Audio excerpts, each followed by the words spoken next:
Pepe, primero que todo, ¿quién es Moisés? ¿En qué momento aparece en la Biblia? ¿Y qué significación tiene dentro de la Biblia y para la religión este personaje? A ver, Moisés me atrevería a decir que es el personaje principal, más importante de todo el Antiguo Testamento. En el Antiguo Testamento está Abraham, Isaac, Jacob, está el rey David, está Salomón, hay un montón de figuras históricas, algunas inventadas, otras, pero Moisés es la figura principal del Antiguo Testamento. ¿Por qué? Porque Moisés, según el relato del libro del Éxodo, liberó, condujo a la liberación al pueblo hebreo que estaba esclavo en Egipto. Y esa liberación es la piedra fundamental, el cimiento fundamental de toda la religión judía, vamos a decir. Moisés lo ubican en 1200 años antes de Jesús y, según la tradición, Moisés fue el autor, el que escribió el Génesis, el Éxodo, em, lo- los libros de la Torá, los libros del Pentateuco, que son los 5 primeros libros de la Biblia. Ujú. Entonces, Moisés es una figura fundamental en la fe judía, en la fe israelita. Cuando se habla de Moisés, se habla del Éxodo, se habla de los 10 mandamientos, se habla de la apertura del mar para el tránsito de, de los israelitas, ¿no? Por el sitio. Así Y es. de hecho, un éxodo de más de 100.000 personas. Una cifra, Y 600.000, dice, sin contar niños ni mujeres. sin O sea, contar niños ni mujeres. 2 Claro, millones de personas. claro. Atravesando el desierto durante 40 años.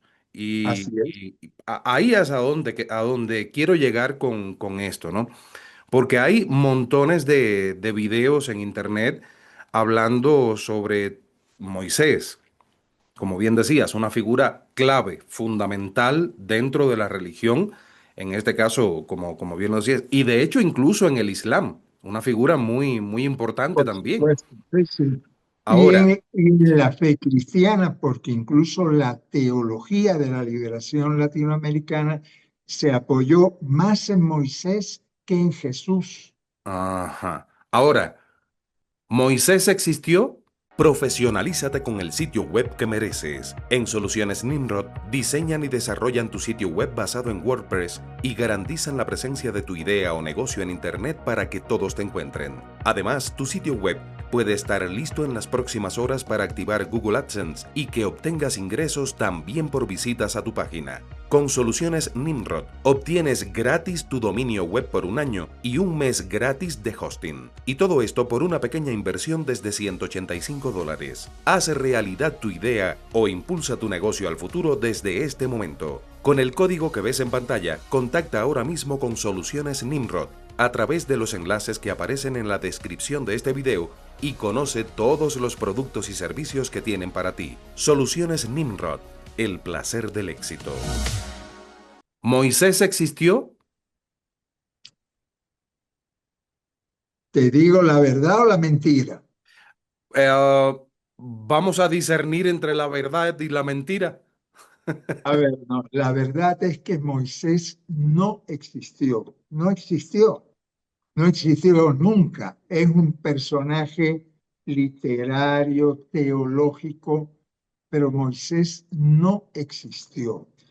Mejor dicho, no solo Moisés, sino todo el relato del Éxodo, desde el nacimiento de Moisés en una canastilla en el río Nilo, después las 10 plagas de Egipto, después la salida, el asesinato de los primogénitos egipcios y la salida de Egipto y el Mar Rojo que se divide en dos Moisés con un bastón dividiendo el mar en dos, y todo el pueblo, 600.000 hombres, sin contar mujeres y niños. O sea que, y los militares egipcios que entran al mar y entonces el mar se cierra sobre ellos y los mata, y después el pueblo de Israel, conducido por Moisés, que está 40 años atravesando el desierto y comiendo maná que le caía del cielo y agua que salía de la roca, y la entrada con Josué. Moisés no entra a la tierra prometida, muere antes, muere en el monte Nebo, viendo de lejos la tierra prometida. Josué que entra con los israelitas. Todo ese relato, todo, desde la primera letra hasta la última, es una ficción teológica. Nada de eso que está contado en el libro del Éxodo, nada de eso ocurrió. Mm. Pero, Giovanni, no me crean a mí, créanle al mejor arqueólogo judío israelita, director de la Facultad de Arqueología de Tel Aviv, el mejor arqueólogo judío vivo, ¿verdad? Que fue el que investigó durante años eso. Su nombre es, les voy a enseñar el libro en francés, porque yo lo leí en francés, pero está en castellano también, se los puedo enviar si quieren. El libro se llama, bueno, en francés es la Biblia dévoilée, pero en español se llama la Biblia desenterrada. Y el nombre de este arqueólogo israelita es Israel Finkelstein. Finkelstein.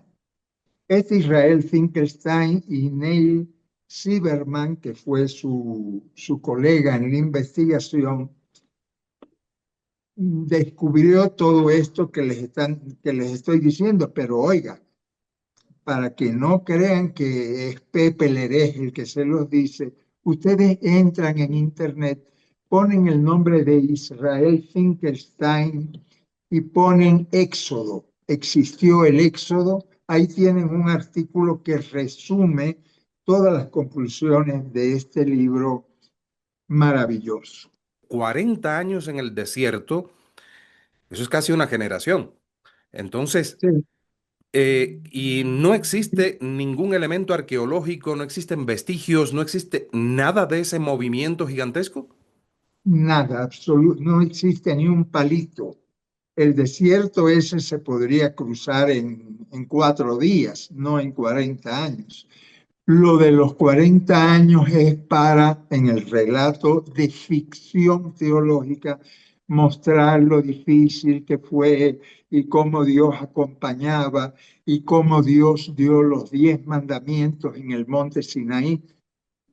Giovanni, yo he subido al monte Sinaí, yo he estado en ese desierto, yo subí a las 3 de la mañana a la cumbre del monte Sinaí, conozco la geografía de ese lugar. Todo lo que cuenta el libro del Éxodo es una ficción teológica. Y ustedes se preguntarán, ¿es una mentira? ¿Los autores que escribieron esto nos mintieron? No, ellos no mintieron. Ellos hicieron un relato fantástico, poético, para darle autoestima a un pueblo pequeñito. Cuando se escribió el libro del Éxodo y todo el Pentateuco, estamos hablando no de 1200 años antes de Jesús, sino de 600, es decir, en el siglo 7 antes de Jesús. Había un rey en Jerusalén, el rey Josías. El rey Josías era muy religioso.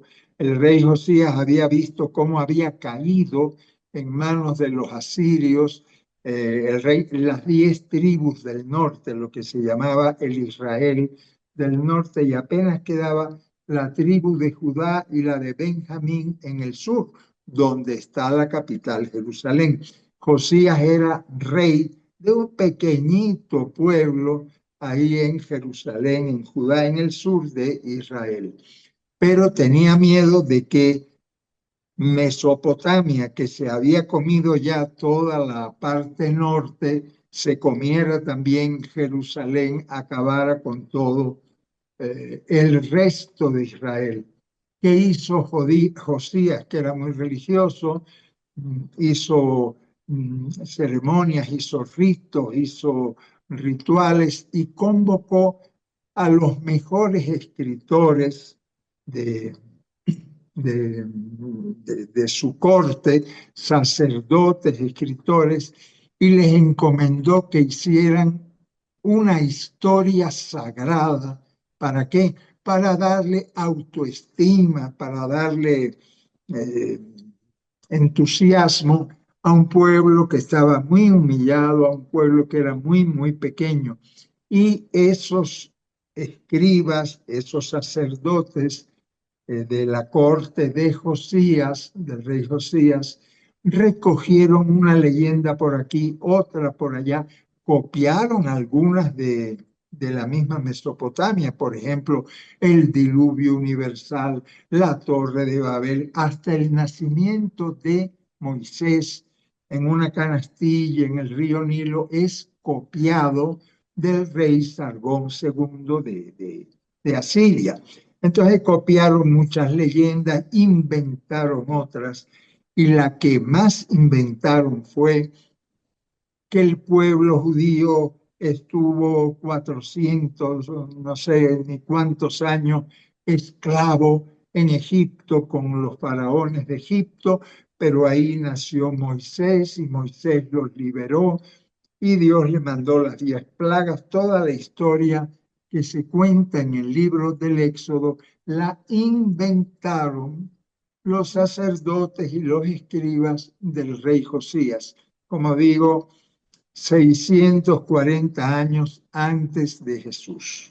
Los egipcios, y es uno de los elementos que sostienen los historiadores y arqueólogos, los egipcios fueron una civilización en esa época en que se supone que ocurrieron estos hechos, que tenían dominio de la escritura, anotaban todo al dedillo, lo anotaban todo, y no aparece absolutamente nada de esto. No hay ni una letra de que hubo esclavos judíos en Egipto, ni una letra de la migración, imagínate, de 2 millones de personas saliendo de Egipto y atravesando el Mar Rojo, ni, ni los militares egipcios persiguiéndolo. No existe nada de eso. Ustedes se preguntarán, pero ¿de dónde salieron entonces los hebreos? Los hebreos eran un pueblo en Canaán. Canaán es lo que hoy día se conoce como Israel, Siria, Líbano, todo ese pedazo que está entre Egipto al sur y Mesopotamia al norte. Los asirios, los babilonios estaban al norte, los egipcios al sur, y en el medio esta tierra que se llamaba la tierra de Canaán, y los que vivían ahí eran los cananeos. Los hebreos era uno de las tantas tribus cananeas que ya vivían en esa tierra, con lo cual no hubo tierra prometida ni conquista de Canaán. Josué tampoco existió, Josué es otro personaje literario. Los hebreos ya estaban ahí en Canaán, ni fueron a Egipto, ni salieron de Egipto, ni conquistaron nada. Eran una tribu más entre otras tribus que había en esa zona. Los jebuseos, los cananeos, después los filisteos, los amorreos, todo eso eran tribus, entre otras los hebreos, que ya vivían ahí. Durante este proceso que mencionabas hace un ratito de la creación de todos estos mitos, surge también el tema de los 10 mandamientos, ¿no? Forma parte de toda la creación literaria de esta parte de la Biblia, a 600 años después de Cristo. Antes de, Antes de Cristo, 600 sí, años perdón. antes de Jesús, sí. Ajá, Yo no le llamo Cristo como tú ves, yo le llamo Jesús, que era claro. su nombre. Lo de Cristo se lo pegaron después. En fin, 640 años durante el reinado de Josías, se redactó ese capítulo 20 del libro del Éxodo, donde están los 10 mandamientos. Y la leyenda es que entonces el pueblo hebreo estaba ahí en el desierto y Moisés subió al monte Sinaí y entre truenos y relámpagos Dios le entregó a Moisés las 2 tablas de la ley, los 10 mandamientos. Mm, Esos 10 mandamientos, algunos fueron copiados de las tradiciones de Egipto, otras fueron. No es nada nuevo decir que no hay que matar, no hay que robar, no hay que hacerle daño a los demás, no hay que violar. Los 10 mandamientos son bastante repetidos en otras civilizaciones. Curiosamente, el segundo mandamiento, que sería un poco más original, el primer mandamiento es amarás a Dios. Bueno, yo tengo aquí la Biblia, ¿verdad? Si tú abres la Biblia en el libro del Éxodo, ¿verdad? Lo que es el Decálogo, los 10 mandamientos, el primer mandamiento dice, yo soy Yahvé, tu Dios, porque Dios le reveló a Moisés su nombre, el nombre de Yahvé. Eso también es ficción, ¿verdad? Yo soy Yahvé, tu Dios, el que te sacó de Egipto. No tendrás otros dioses fuera de mí. Ese es el primer mandamiento. Solo adorarás a Yahvé. Y el segundo mandamiento es curioso porque el segundo mandamiento dice, no te hagas ninguna estatua ni imagen alguna de lo que haya arriba en el cielo, ni lo que haya abajo en la tierra, ni te postres ante esos dioses. Ese mandamiento de no tener imágenes de Dios lo cumplió el judaísmo, lo cumplió el islam, la Iglesia Católica lo borró. La Iglesia Católica se quedó con 9 mandamientos porque la Iglesia Católica desde el principio ha tenido imagencitas y crucecitas y entonces como no le convenía, la Iglesia Católica en los 10 mandamientos borró el segundo y el número 10 lo dividió en dos para mantener el número de 10 mandamientos. Pero esa es otra historia. Entonces, Moisés, según la Biblia, en el monte Sinaí, recibió las 2 tablas de la ley. Cuando bajó la gente, el pueblo de Israel estaba adorando a un becerro de oro. Moisés se encachimbó con eso y entonces rompió las tablas. Bueno, toda la historia que se cuenta en el Éxodo. ¿Los 10 mandamientos tienen validez? Claro que sí. Cuando a Jesús le preguntaron cuántos mandamientos, cuál es el primer mandamiento, Jesús dijo, hay uno solo, amar a Dios, ¿verdad? Y después dijo, amar a Dios amando al prójimo. El amor al prójimo es el único mandamiento.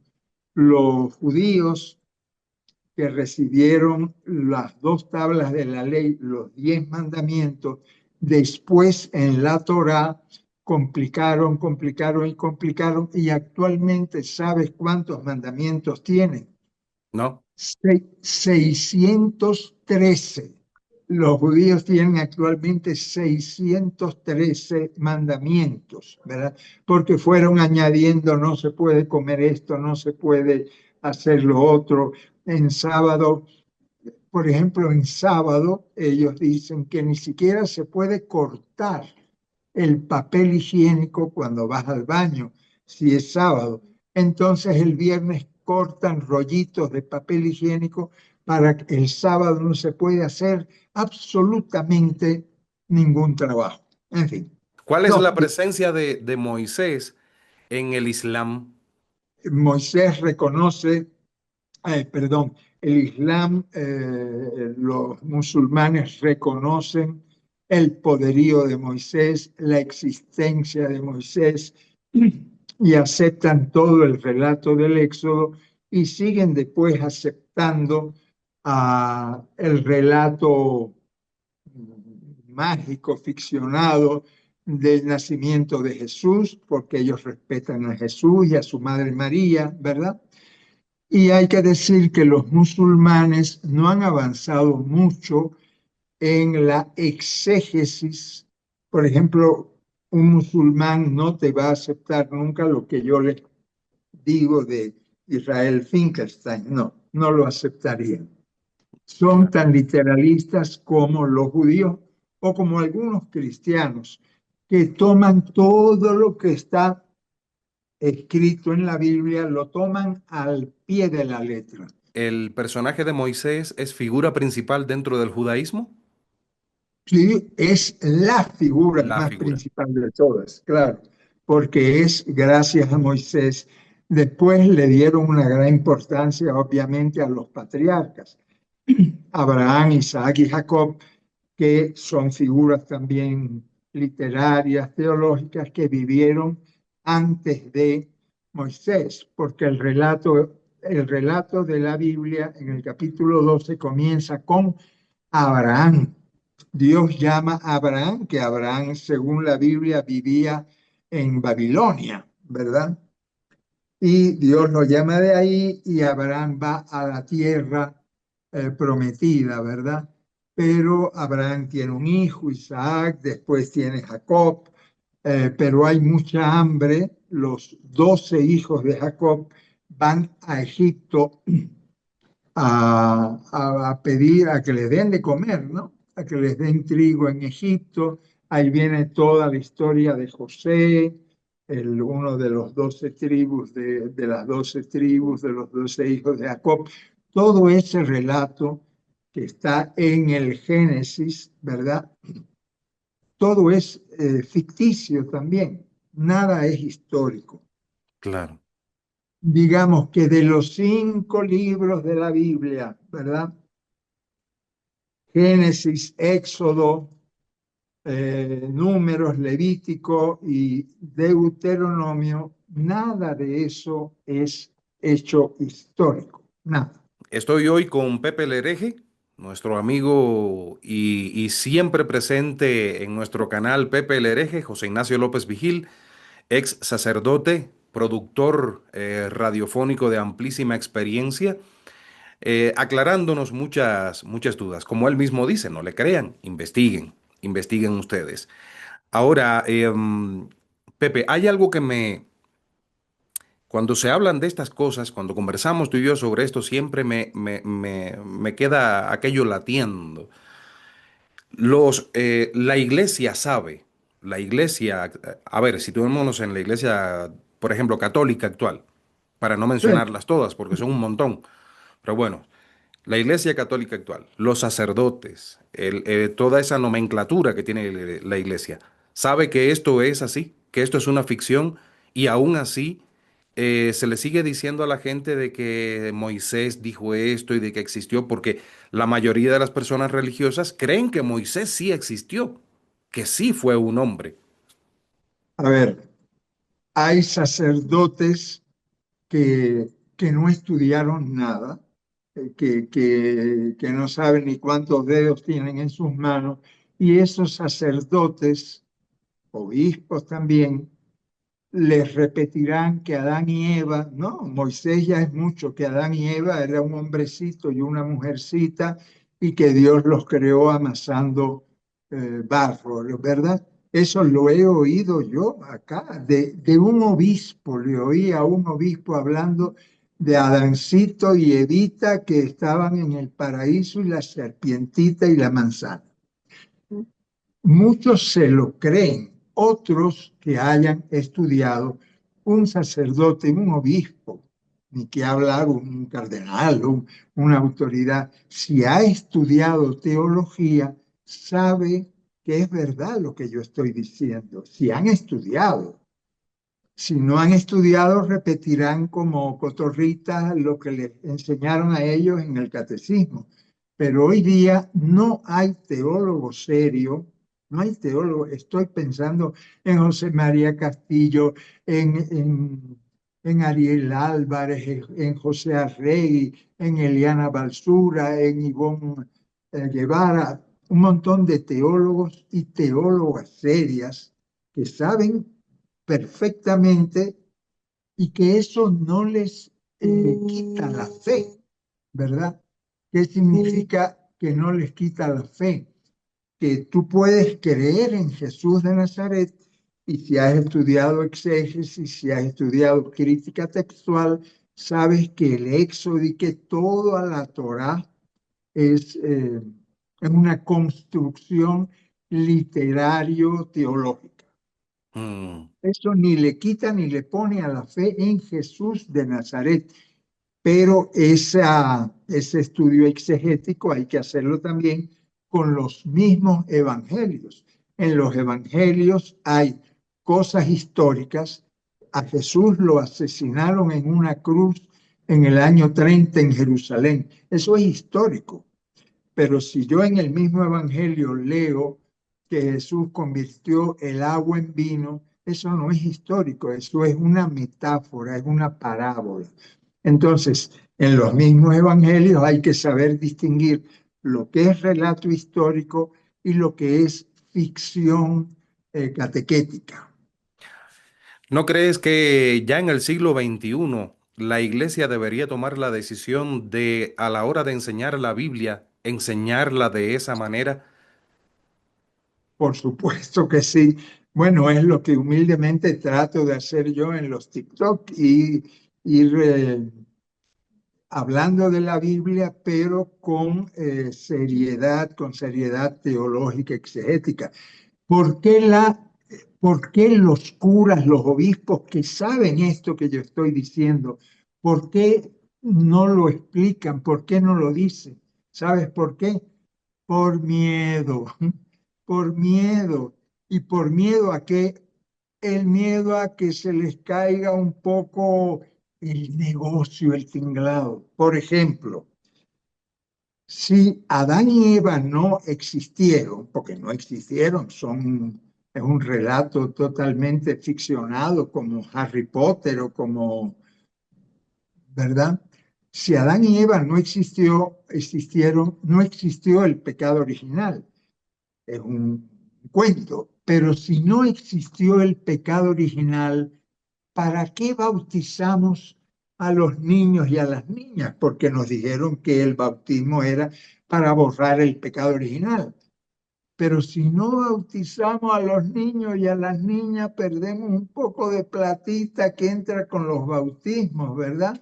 Y que entra con los sacramentos y que entra con los diezmos y que, mejor dicho, que si dijeran la verdad de lo que es histórico y de lo que es ficción, la fe en Jesús de Nazaret no queda para nada afectada. Lo que queda afectado es los bolsillos de algunos predicadores. Les invito amigos a que le busquen su canal Pepe el Hereje, José Ignacio López Vigil, su canal en YouTube, en el que hay montones de videos súper interesantes y además en sus redes sociales, en Facebook y TikTok, que van a encontrar montones de videos también. Ahora, Pepe, para cerrar este encuentro de hoy tan interesante como siempre y tan revelador, podemos sintetizar la figura de Moisés de qué manera para que ya quede todo sintetizado. A ver, Moisés no existió, no vivió, no murió, no escribió nada.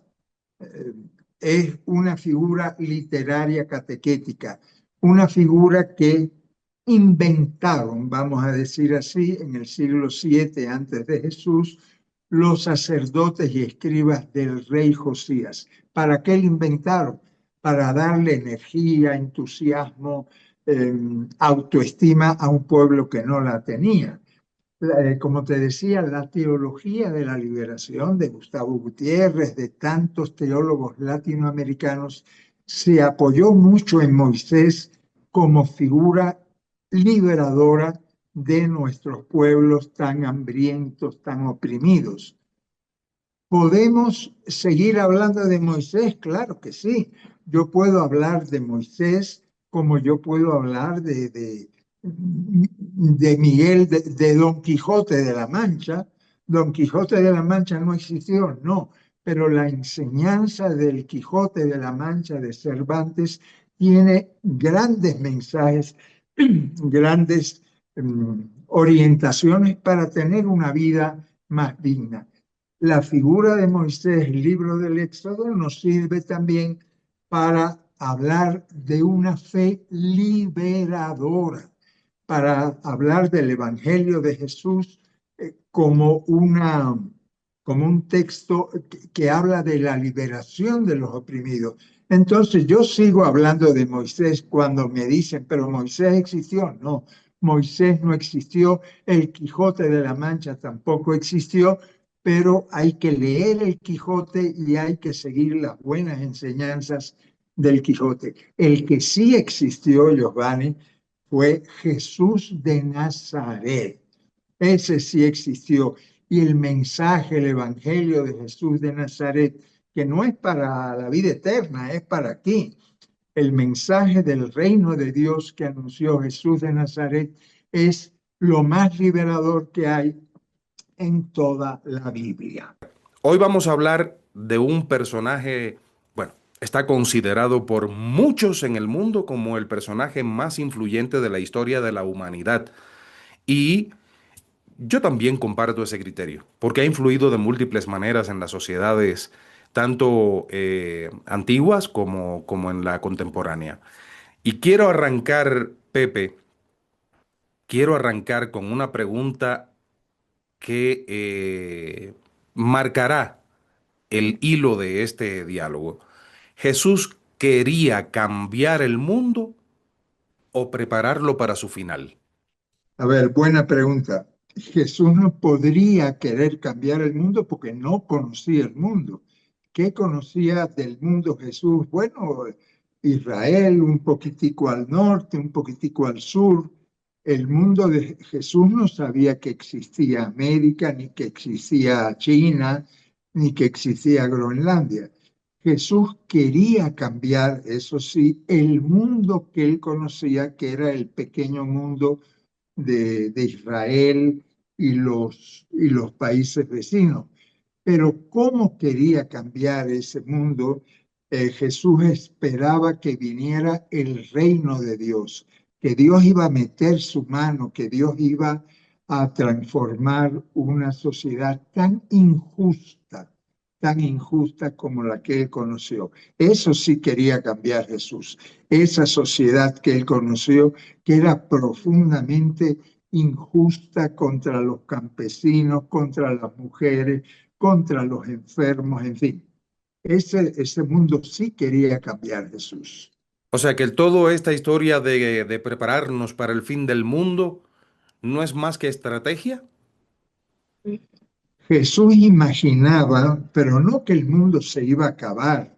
Jesús lo que imaginaba es que Dios, desesperado, impaciente por tantas injusticias, iba a meter la mano en este mundo y iba a arreglar las cosas, pero que el mundo iba a seguir viviendo el reino de Dios, un reino de amor y de justicia.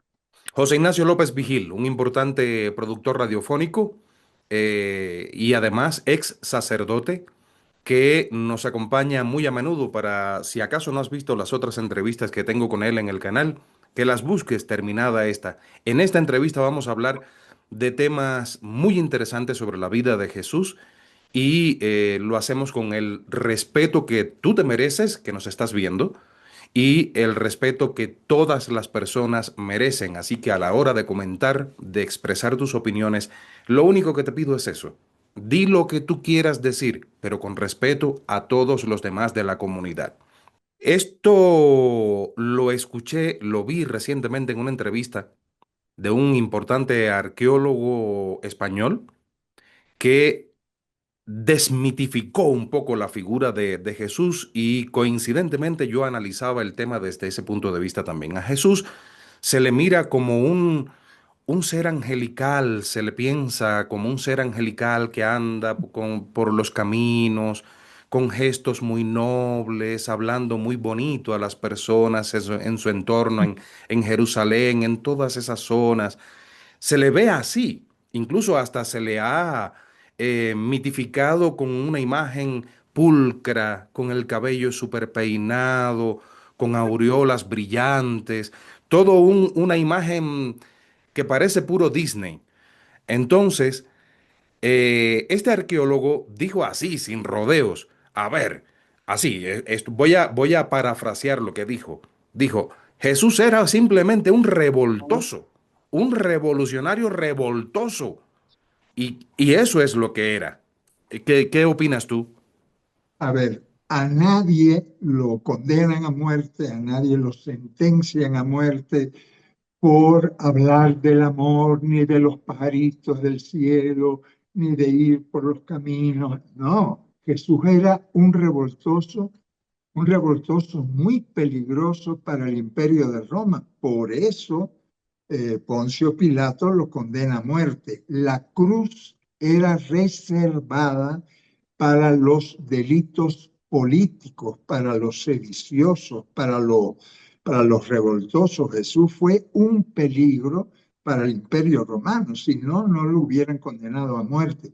Y no solo para el imperio romano, para la iglesia judía ultraconservadora, para el Sanedrín, lo vieron como un gran peligro. Y no solo a Jesús, sino al grupo que lo acompañaba.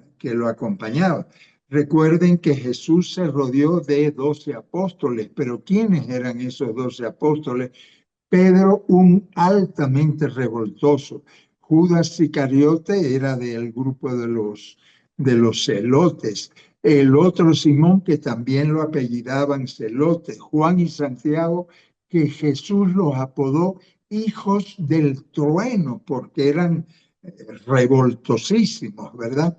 Entonces, el movimiento de Jesús hablaba de amor, pero hablaba de justicia, y el Imperio Romano y la Iglesia conservadora judía lo vio como un peligro, por eso lo condenaron a muerte, claro. Ahora, Pepe, cuando Jesús hablaba del reino de Dios, ¿se refería a algo espiritual o a un proyecto político y social concreto para su tiempo? ¿A qué se refería? Se refería a un proyecto concreto y material. ¿Qué dice el Padre Nuestro? El Padre Nuestro dice: Padre, venga tu reino. Jesús nos decía, llévanos a un reino celestial, el reino después de la muerte. No, no.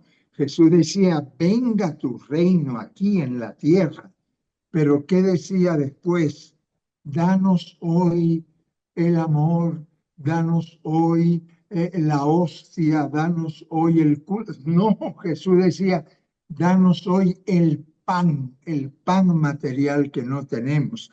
El reino de Dios es un reino contra el hambre, contra la discriminación, contra la injusticia. El reino de Dios que anunció Jesús era un reino para aquí en la tierra, para ahora. ¿Sí?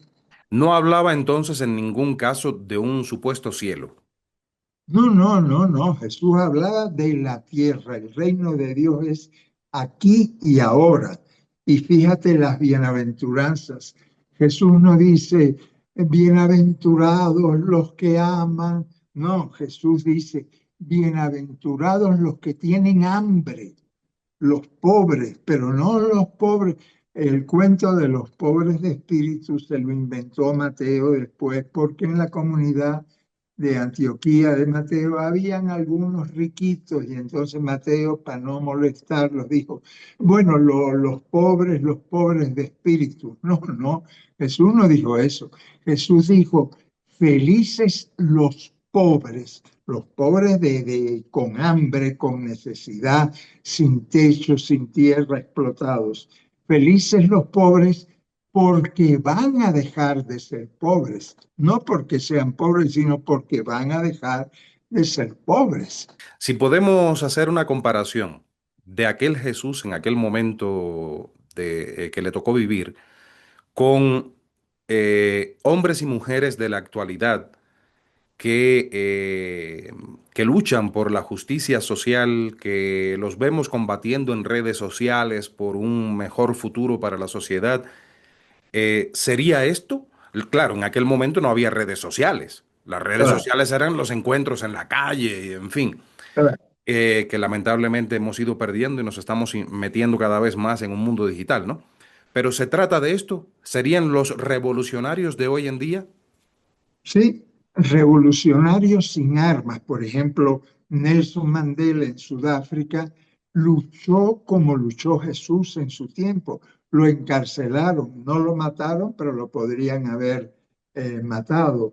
Martin Luther King luchó en Estados Unidos contra la discriminación racial. No se decidió por ninguna violencia armada, pero su movimiento fue tremendamente violento en el sentido de cambiar las cosas. Sí, Jesús luchaba por un mundo diferente, por un mundo justo, un mundo donde a nadie le sobre para que a nadie le falte. Muchos podrían decir en este momento, entonces Jesús era un comunista. ¿Se podría equiparar algo así? Bueno, el comunismo no se había inventado Claro. todavía.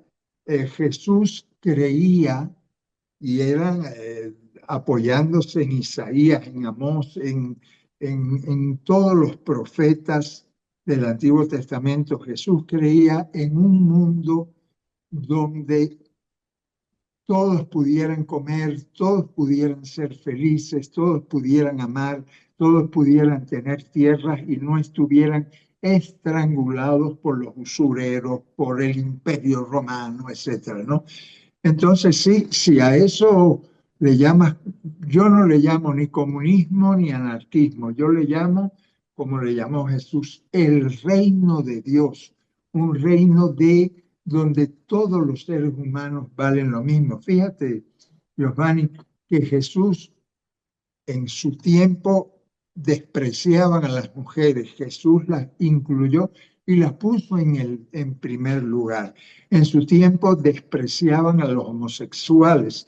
Jesús al centurión homosexual, al centurión gay de Cafarnaúm, le echó el mayor de los piropos. Le dijo que él tenía la fe más grande que había encontrado en Israel. Jesús no discriminó a los leprosos ni a nadie, ni a las divorciadas, ni a las adúlteras, a nadie.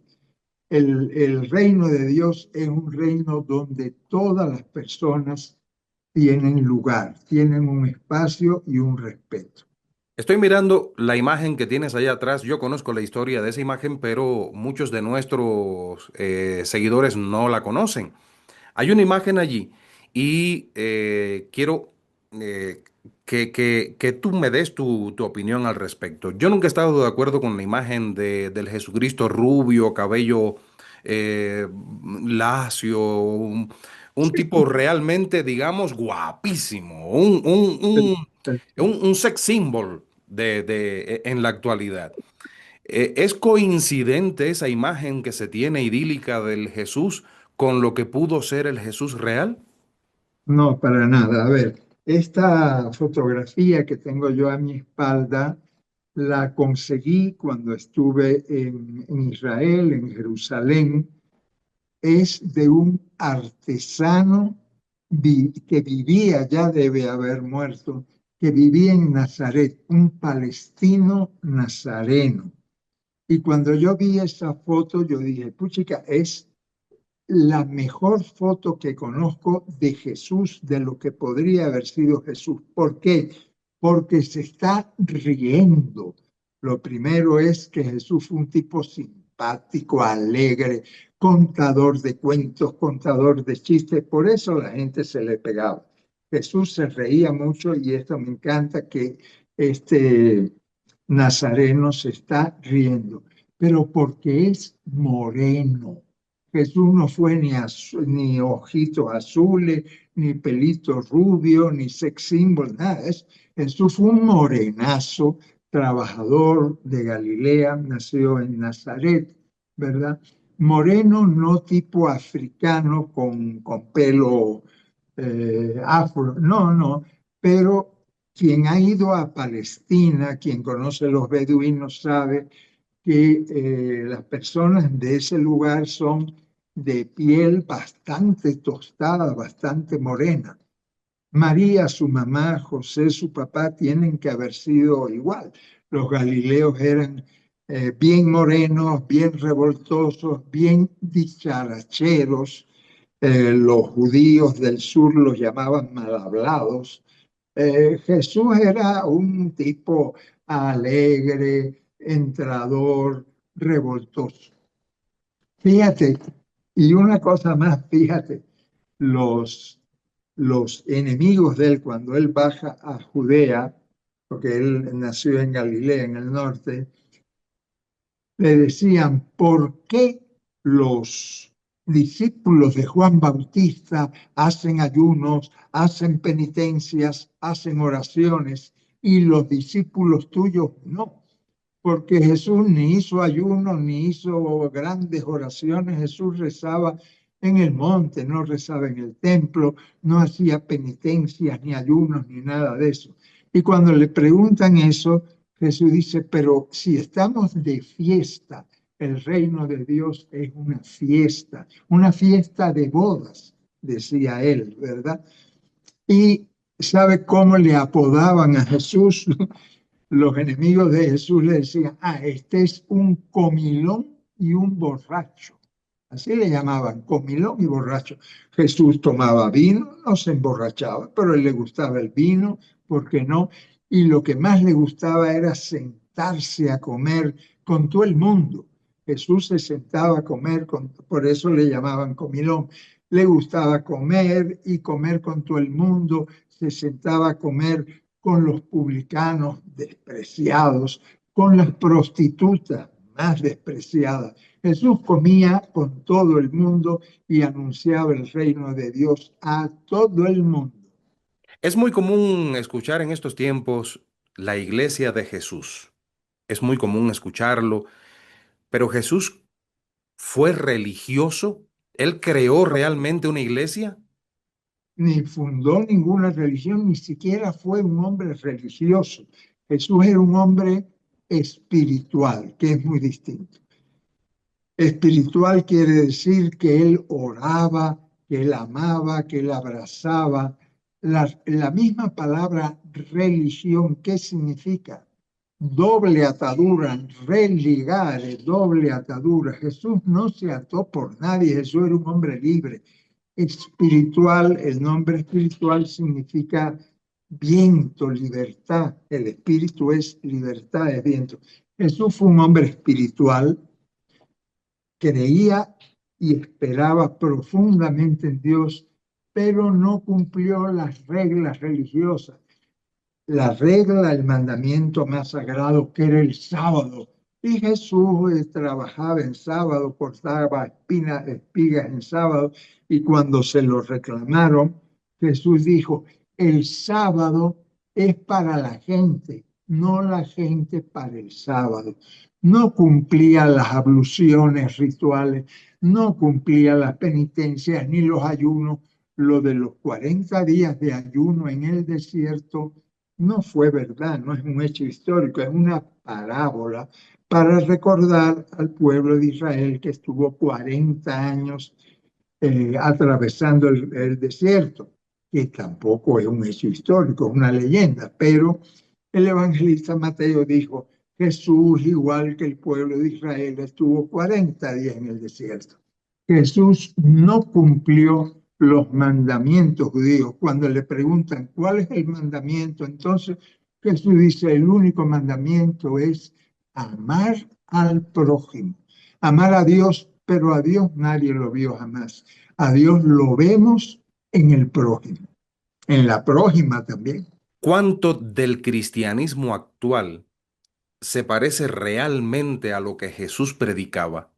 Poco, poco. de los 44 dogmas que tiene la Iglesia Católica, quien les habla no cree en ninguno de ellos, en ninguno de los 44. Y creo que Jesús tampoco creería en ninguno de los 44.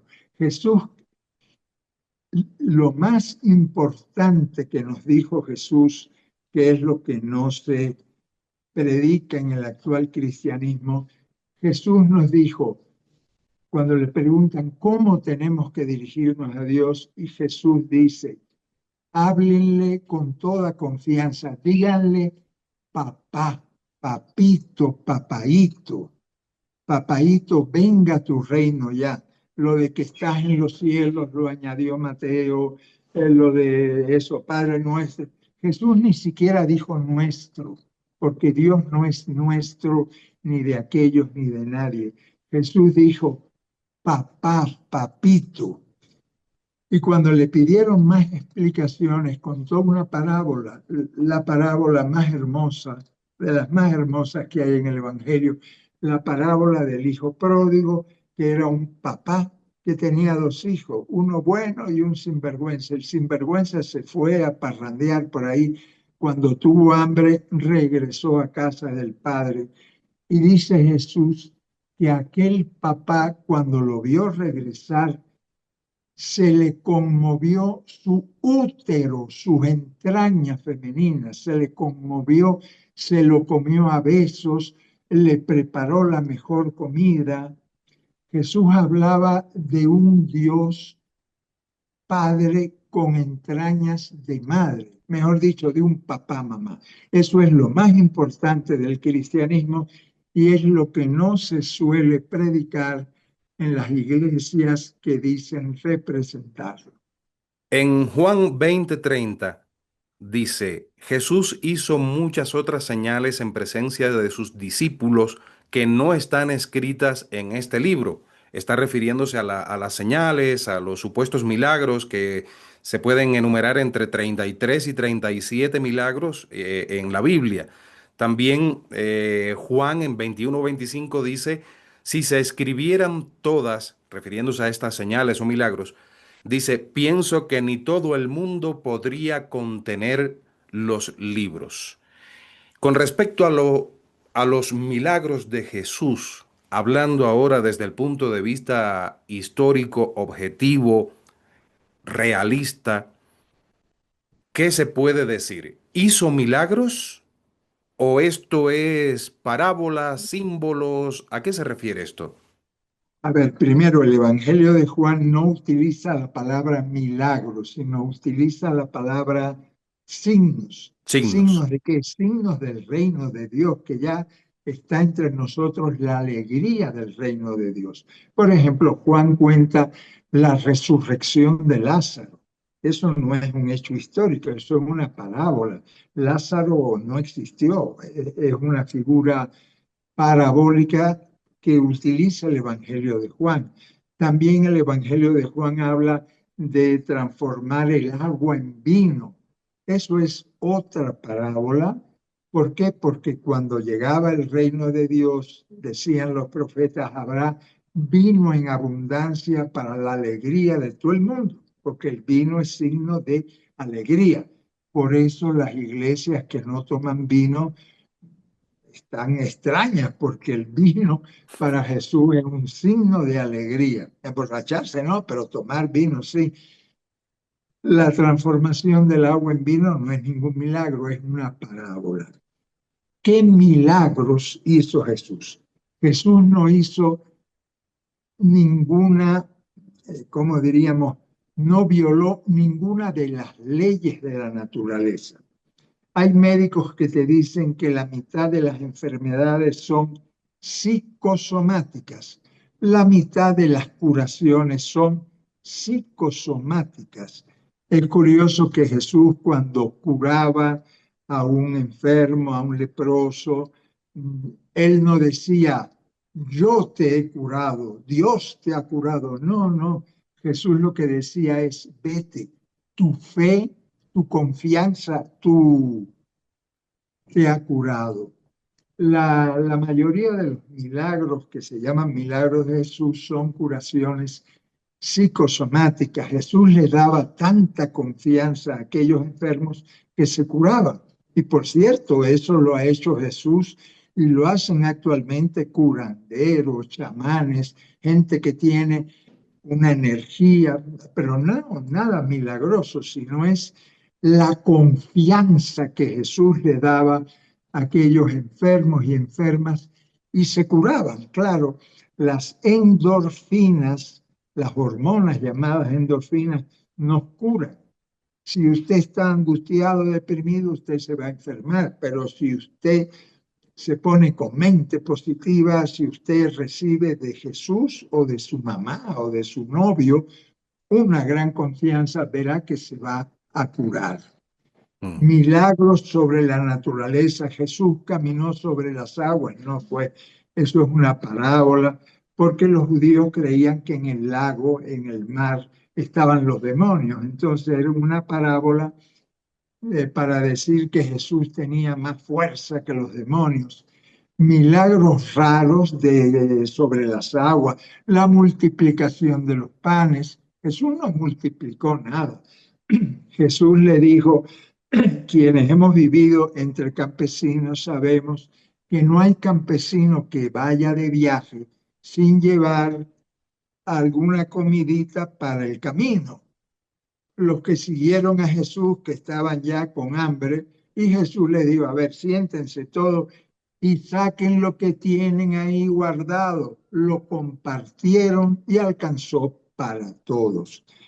El milagro no es sacar panes de un sombrero, el milagro es compartir.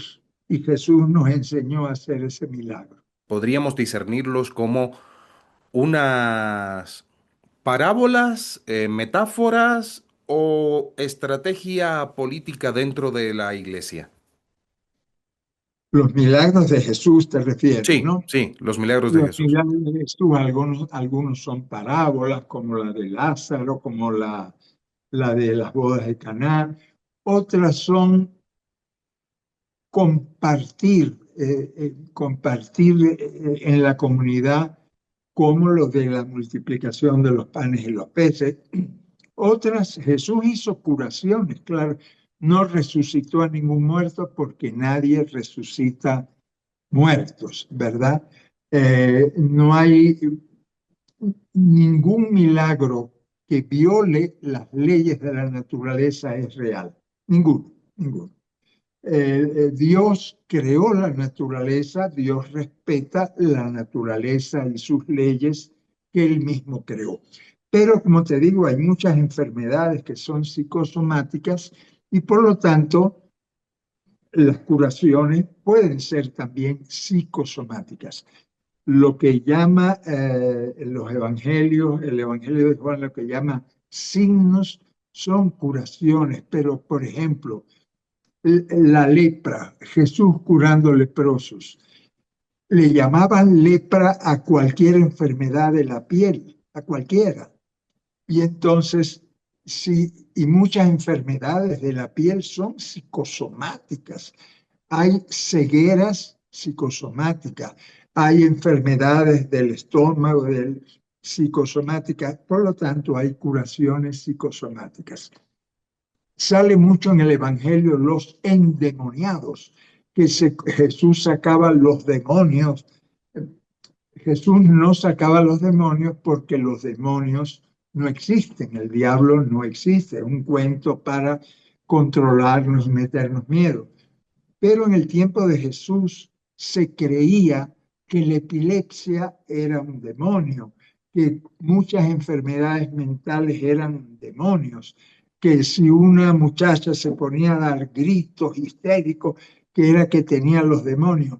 Los demonios no existen, pero Jesús a esos llamados endemoniados les daba una alegría, una confianza y se curaban, se alegraban, recuperaban su dignidad como personas, porque muchos de esos endemoniados simplemente eran discriminados por la comunidad, ninguneados por la comunidad, y Jesús les daba dignidad y confianza. Aquel reino del que hablaba Jesús está todavía muy distante de alcanzar en nuestro planeta. Muy, muy, muy distante y más en estos tiempos oscuros que vivimos, donde hay energúmenos gobernando en grandes potencias, ¿verdad? Ni siquiera digo los nombres porque no merecen ser mencionados. El reino está muy distante, pero el reino sigue, el reino está en nuestras manos, en las manos de todos los hombres y mujeres de buena voluntad que seguimos apostando por el reino, seguimos creyendo en esa utopía. Jesús fue un utópico, en esa utopía de un mundo eh, de gente que vive en paz, que respeta a todos, que no discrimina a nadie. En ese reino de Dios, de amor y de justicia, seguimos creyendo muchos seres humanos y son nuestras manos las manos de Jesús de Nazaret. Pepe, durante mucho tiempo se ha hablado de un Jesús santo. Ya hemos hablado al respecto durante la entrevista, ¿no? De un Jesús santo, de un Jesús que no cometía ningún error, vamos, que no metía la pata en ningún momento, que vivía como como en una nube, en un sitio así, ¿no? Pero por tus propias palabras y por múltiples testimonios de investigadores, en fin, se ve que Jesús era un hombre común, como tú, como yo, como cualquiera de nosotros, con una mentalidad de vanguardia para su tiempo. Ahora, ya de esto también hablamos en algún momento en otra entrevista. Invito a nuestros amigos a que busquen las entrevistas con Pepe el Hereje en nuestro canal. Hay montones de entrevistas con montones de temas súper interesantes. Ahora, se ha hablado de una supuesta relación íntima con María Magdalena, de la que ya hemos conversado y tú mismo has dicho de que no existe ninguna evidencia al respecto. Pero también en algunas entrevistas que he visto con muchas otras personas al respecto, e incluso he leído sobre el tema, no se descarta la posibilidad de que Jesús haya tenido relaciones con algunas mujeres en su tiempo. ¿En qué posición tú te encuentras en este caso? A ver, cuando Jesús va a bautizarse en el Jordán y comienza a anunciar el reino de Dios, hasta ese momento no sabemos si estaba casado, viudo o soltero. Todas las posibilidades existen, pero no había ningún registro de que Jesús se hubiera casado en Nazaret, ni que hubiera enviudado, ni que no se hubiera casado. Ya cuando él está en la vida pública, que se conoce, eh, Jesús sí tiene una compañera. María Magdalena, lo dice el Evangelio de Felipe, y hay bastante sensatez en eso que se dice. Se dice que María Magdalena era la koinonos. Koinonos en griego significa compañera. Ahora, compañera no es esposa, compañera es mucho más que esposa. Esposa hay millones y millones en este planeta, compañeras no hay tanto. ¿Qué cosa es una compañera? Un alma gemela, la persona que comprende mejor que los mismos discípulos. La Magdalena comprendió el reino de Dios mejor que Pedro, que Pablo, que Santiago y que Juan. Tanto lo comprendió que cuando asesinan a Jesús, María Magdalena dice, no, no ha muerto, está vivo, el reino sigue adelante. María es la apóstola de los apóstoles, su compañera, su alma gemela, la discípula más querida. ¿Eso significa relaciones sexuales? No, o sí, es lo menos importante. Lo realmente importante es que Magdalena fue el alma gemela, la yunta, la discípula más querida de Jesús de Nazaret. Mucha gente ve a Jesús como un santo que está en un mundo etéreo al que le piden interfiera en múltiples temas de la vida. Eh, ya conozco y muchos de nuestros amigos conocen tu posición con respecto a Dios desde el agnosticismo, que no sabes. Igual digo yo, no sé. Yo no soy quien para decir ni no ni sí. No lo sé. No, no. Exacto. Al menos no me considero arrogante en ese sentido de decir, no, no existe. O sí, sí existe. No, no puedo. Ahora, ¿crees que Jesús debe ser visto desde la contemporaneidad, pleno siglo XXI, con una mentalidad diferente a la que se tenía en la época del cristianismo primitivo? ¿Se le debe seguir mirando a Jesús como esa figura etérea, como un santo al que pedirle cosas? No, para nada. Incluso hay ese pasaje donde se le acerca aquel discípulo y le dice, Maestro bueno, ¿qué he de hacer para ganar la vida eterna? Y Jesús le dice, ¿por qué me llamas bueno? Bueno solo Dios. Jesús dijo, a nadie le llamen Padre, ni Señor, ni bueno, ni santo, ni solo Dios. Todos los demás, decía Jesús, somos hermanitos, hermanos y hermanas, toditos iguales. Jesús nunca se consideró Dios ni hijo de Dios. Jesús decía, pero si yo soy hijo de hombre, yo soy uno igual que ustedes. Eh, Jesús se llamó a sí mismo hijo de hombre para que nadie lo endiosara. Si tú me preguntas, Jesús fue Dios, Jesús es Dios. Todos y todas somos hijos de Dios. A Dios nadie le vio jamás. Jesús fue un hombre como tú, como yo, como tantos seres humanos.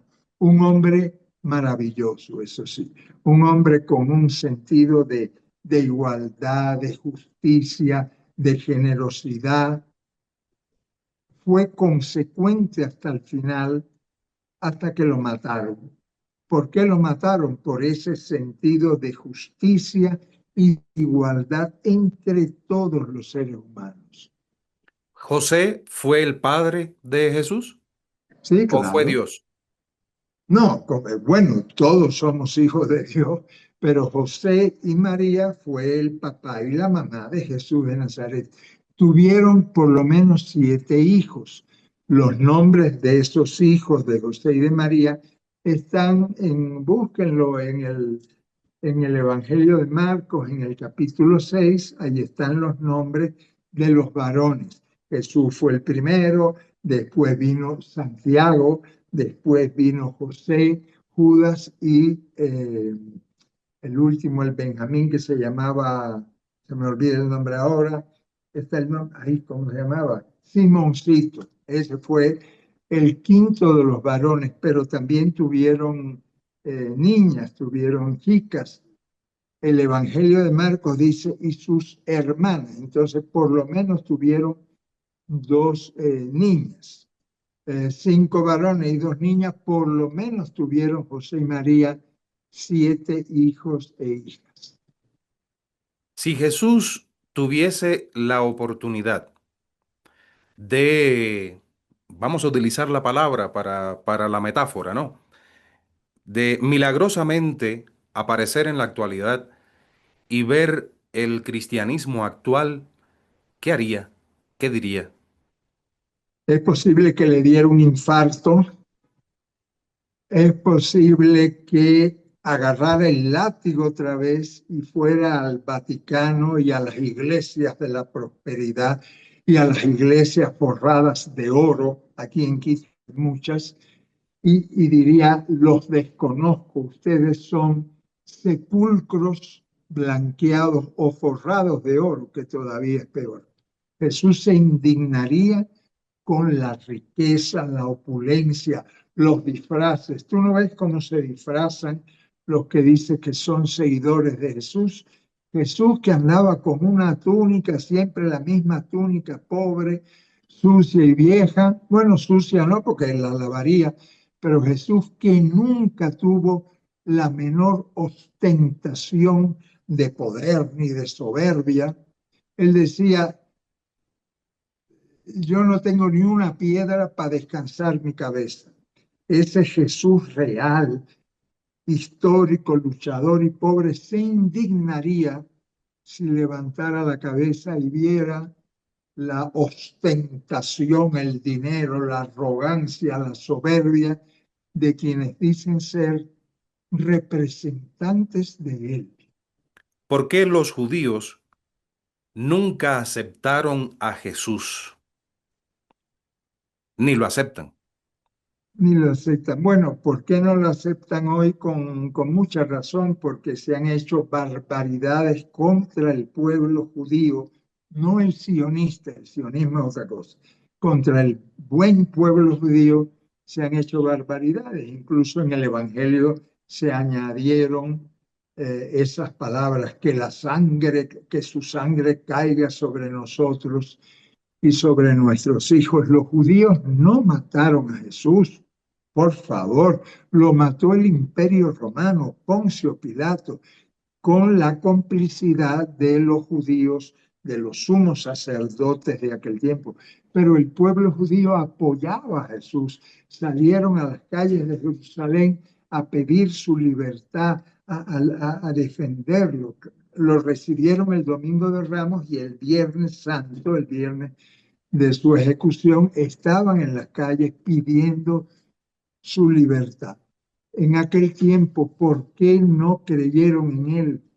No creyó nadie en él.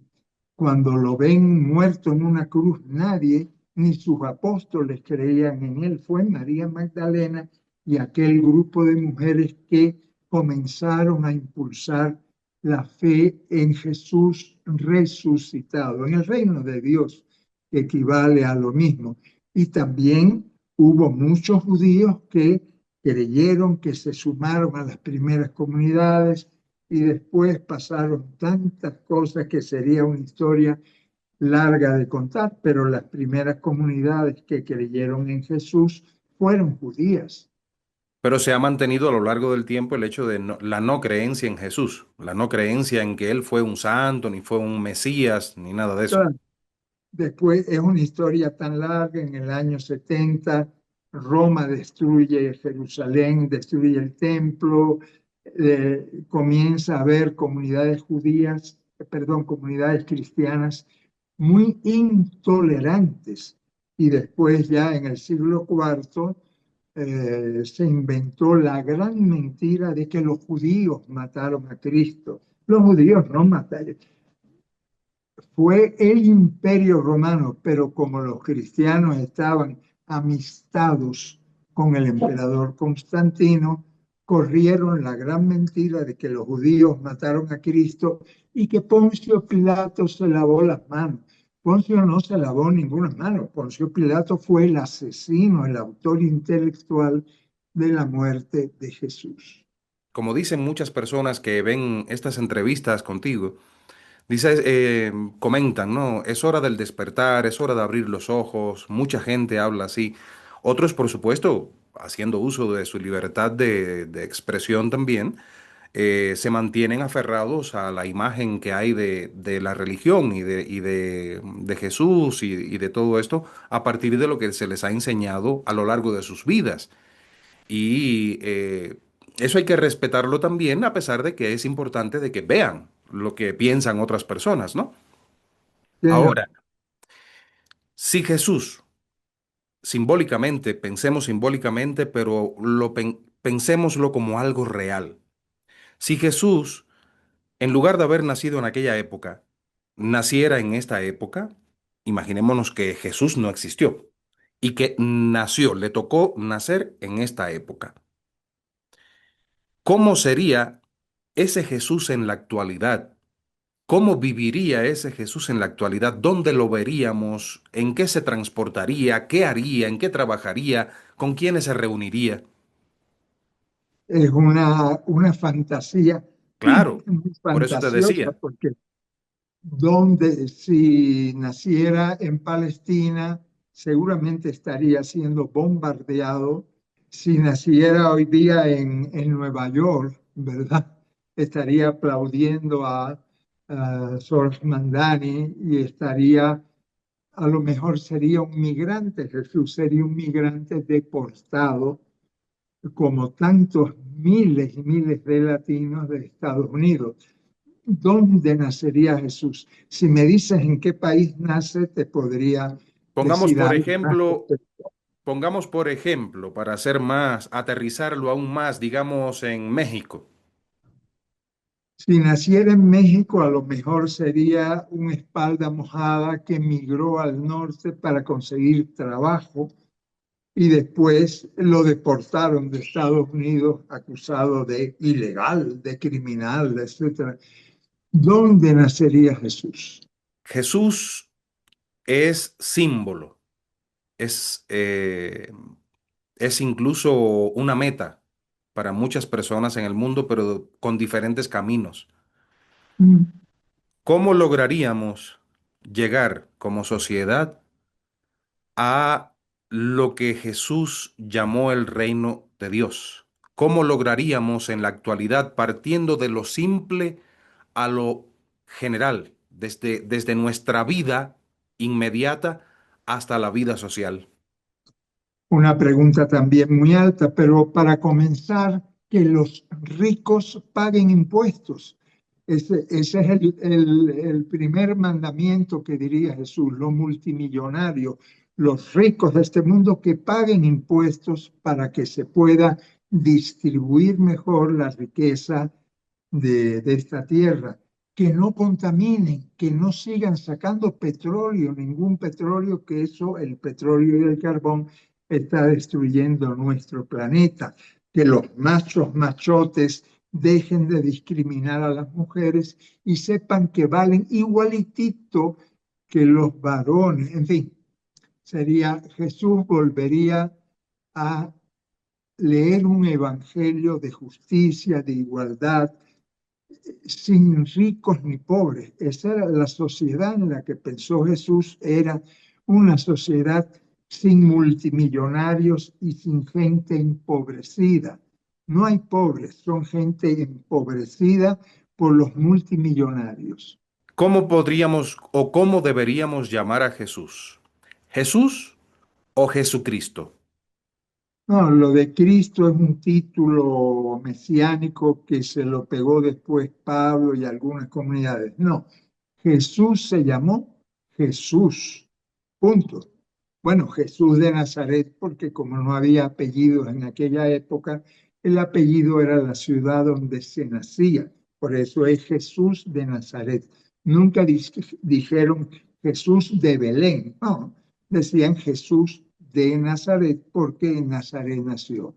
Quien les habla, yo no me llamo cristiano, no, no, yo me llamo jesuánico, seguidor de Jesús de Nazaret, punto. Porque cuando le pegas lo de Cristo, entonces le pegas lo de Rey, la divinidad, de Jesús Dios. No, no, no, nada, ni Cristo, ni dioses. Jesús de Nazaret, el camino que nos enseñó Jesús de Nazaret. Y ese camino que nos enseñó Jesús se encuentra en templos. No, por favor, en ningún templo se encuentra, en tu casa, en la calle, en el parque, donde está la gente. Jesús nunca dijo, búsquenme en templos ni en capillas, no. Jesús decía, donde dos o tres se reúnen en mi nombre, ahí estoy yo. Pepe, la palabra sacerdote tiene un origen en el latín, sacer, que quiere decir sagrado, y dos o dare, que quiere decir dar u ofrecer, por lo que sacerdote tendría un significado como el dador de lo sagrado, el dador de lo divino. Y tiene mucho vínculo también con eh, mm, lo que significan también los chamanes dentro de las religiones o tradiciones de los pueblos indígenas y los pueblos antiguos. ¿Cómo es el proceso para que un hombre, porque hablemos así, no existen sacerdotisas, son sacerdotes en la Iglesia Católica, cómo es el proceso para que un hombre se convierta en sacerdote de la Iglesia Católica? A ver, bueno, lo primero que hay que decir es que Jesús no fue sacerdote. Lo contrario de sacerdote es laico. Laico significa gente del pueblo, gente del común. Lo contrario del sacerdote, que es un consagrado, una persona convertida en que trata con las cosas sagradas, con las cosas de Dios. El sacerdocio, lo primero que hay que decir es que no tiene nada que ver con el camino de Jesús. Jesús no fue sacerdote, no, perdón, no consagró a nadie como sacerdote. En la iglesia primitiva no habían sacerdotes. Esto es un invento muy del Imperio Romano. En el Imperio Romano es cuando se comienza a hablar de sacerdotes en el cristianismo. Si Jesús viera que hay sacerdotes, se indignaría, porque, perdón, Jesús rechazó el mismo concepto de sacerdote. ¿Qué significa sacerdote, Giovanni? Una persona que es mediadora entre Dios y los seres humanos. Ese es el sacerdote, un mediador como una escalera entre Dios inalcanzable y los seres humanos, ¿verdad? Jesús estuvo totalmente en contra de eso. Por eso cuando la samaritana le pregunta a Jesús, ¿dónde hay que adorar a Dios? ¿En el templo de Jerusalén o en el templo del Garicín, aquí en los samaritanos? Y Jesús le dice, ni en Jerusalén ni en el Garicín, porque Dios, el río de agua viva, está en nuestro corazón.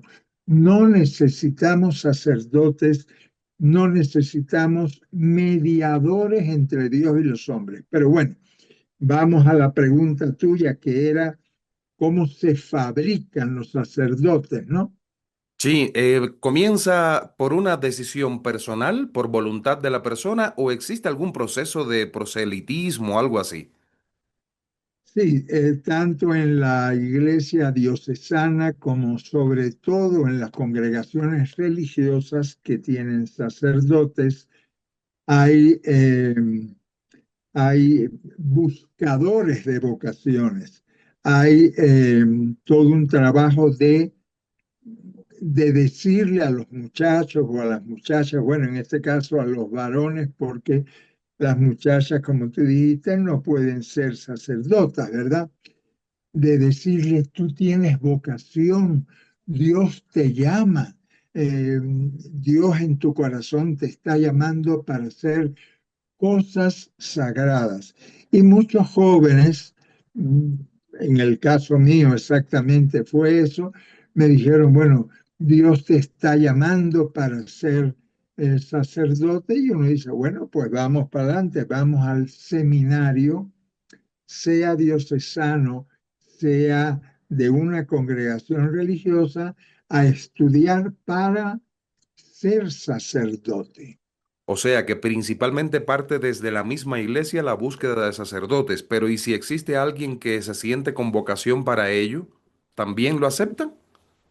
Claro, esa persona, ese muchacho toca la puerta y dice, eh, yo siento la vocación sacerdotal, y entonces, bueno, le harán un examen, le harán una aprobación y lo admitirán en el seminario. Es muy probable que que lo admitan, porque hoy hay una crisis de, de vocaciones sacerdotales bastante grande, y quienes ingresan a los seminarios diocesanos o de congregaciones religiosas no son muchos. Entonces la iglesia necesita vocaciones sacerdotales para las parroquias, para los colegios, para las universidades, para todos los trabajos pastorales que tiene la iglesia, tanto la católica como las demás iglesias protestantes históricas, ¿no? mientras está estudiando ese joven o ese hombre, en fin, para sacerdote, ¿de qué vive? ¿Tiene un sueldo o tiene una dieta? ¿De qué vive ese hombre? En muchas congregaciones religiosas vive de lo que se comparte, porque es una vida comunitaria, entonces la comida la tienen asegurada, el servicio de salud, cuando van al médico lo tienen asegurado y les dan como una mesada, lo mismo que en la familia se le da a un muchacho para que tengan algún dinerito, alguna liquidez. Ya cuando son sacerdotes, tienen un salario. Depende, por ejemplo, si es un sacerdote que trabaja, disculpen que el frío de Quito está tremendo. Sí, Si trabajan en un colegio, pues tienen un salario. Si trabajan en un hospital, tienen un salario. Eh, Ese salario lo decide quién, lo decide el obispo si es clero diocesano o el superior religioso si, si pertenece a una congregación religiosa. ¿De dónde? La pregunta no es el salario de los curas, la pregunta es ¿de dónde saca la iglesia el dinero que tiene?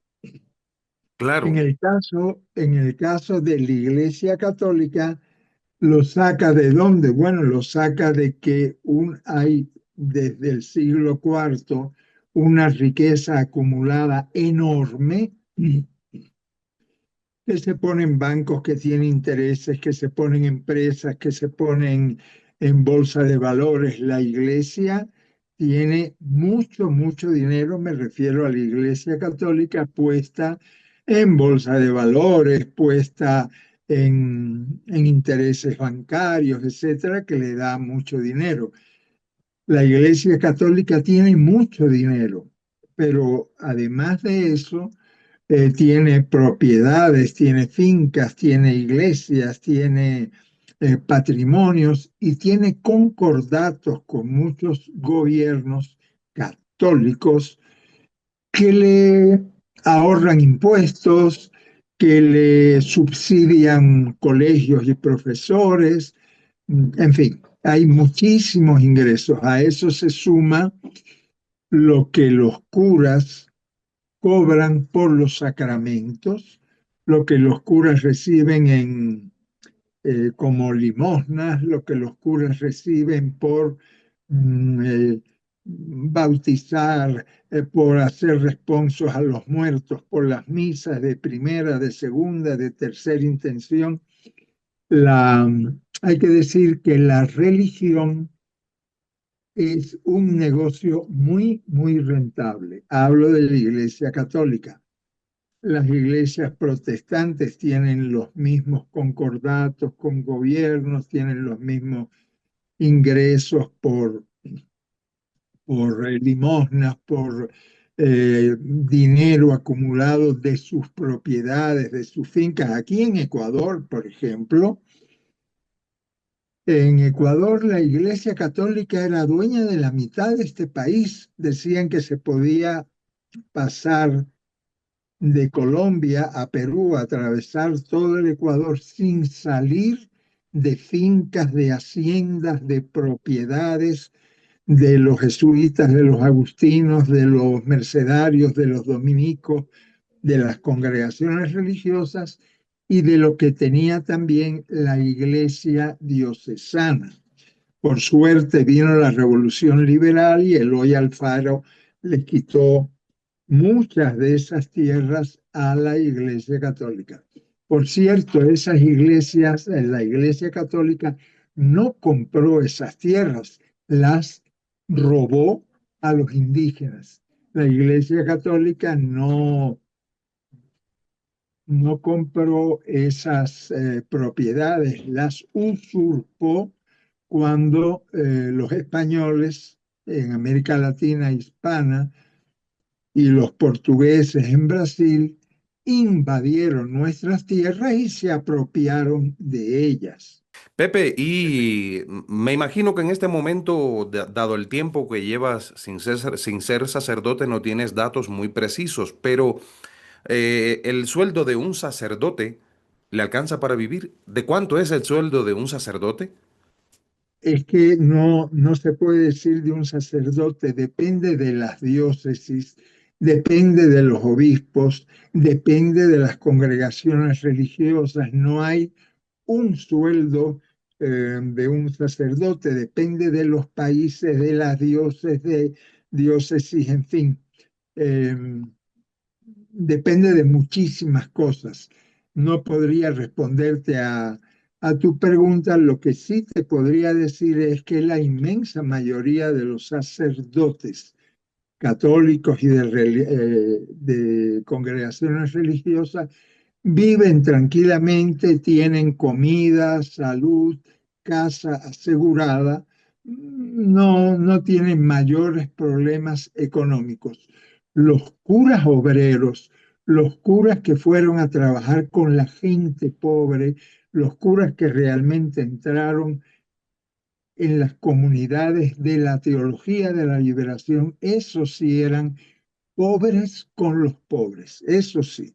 Mm. Pero los que están en universidades, en colegios, en parroquias, en entidades de la Iglesia Católica, generalmente viven con bastante tranquilidad, aunque no sean ricos. Algunos sí son ricos, ¿verdad?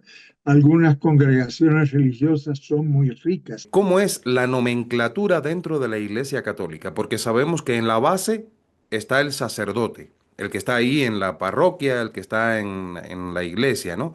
Pero ¿quién le sigue a ese y quién le sigue al otro hasta llegar al Papa? ¿Cómo es esa nomenclatura? A ver, te refieres si mencionaste al Papa, te refieres a la nomenclatura católica, ¿verdad? Claro, católica. La Iglesia Católica es una pirámide más piramidal que las de Egipto, una pirámide jerárquica y machista, porque en esa pirámide las mujeres no cuentan. Una pirámide jerárquica, me atrevo a decir que la estructura monárquica más atrasada en el planeta actual es la Iglesia Católica, Apostólica y Romana. ¿Cómo es esa pirámide? Bueno, en la puntita de arriba está el Papa.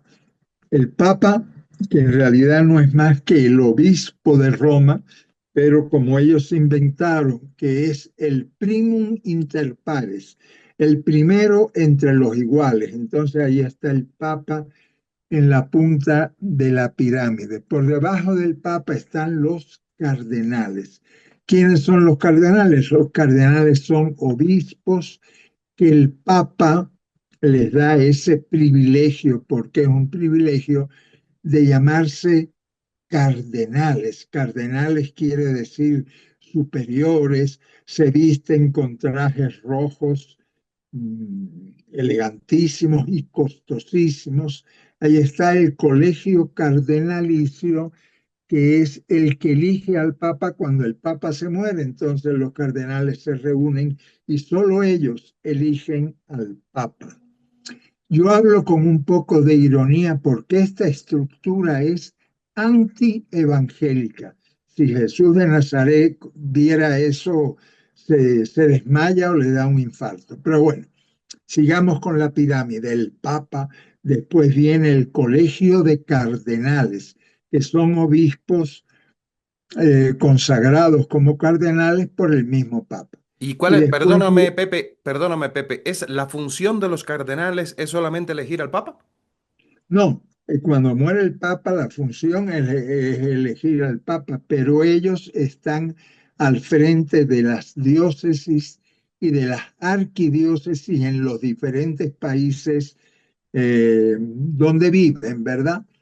Los cardenales, primero, la mayoría eran italianos, porque los papas eran italianos también, pero ahora hay cardenales prácticamente en todos los países donde hay membresía católica. Aquí en Ecuador tenemos a un cardenal que era de Guayaquil, que siguen viviendo en Guayaquil. Entonces, cada país católico tiene uno, dos, a veces más cardenales. Los cardenales tienen el trabajo episcopal, el trabajo como obispos o como arzobispos en los países donde residen, ¿ya? Mm, ya. Entonces está el Papa, entonces está el Colegio de Cardenales y de ahí viene el Colegio de los Obispos y Arzobispos.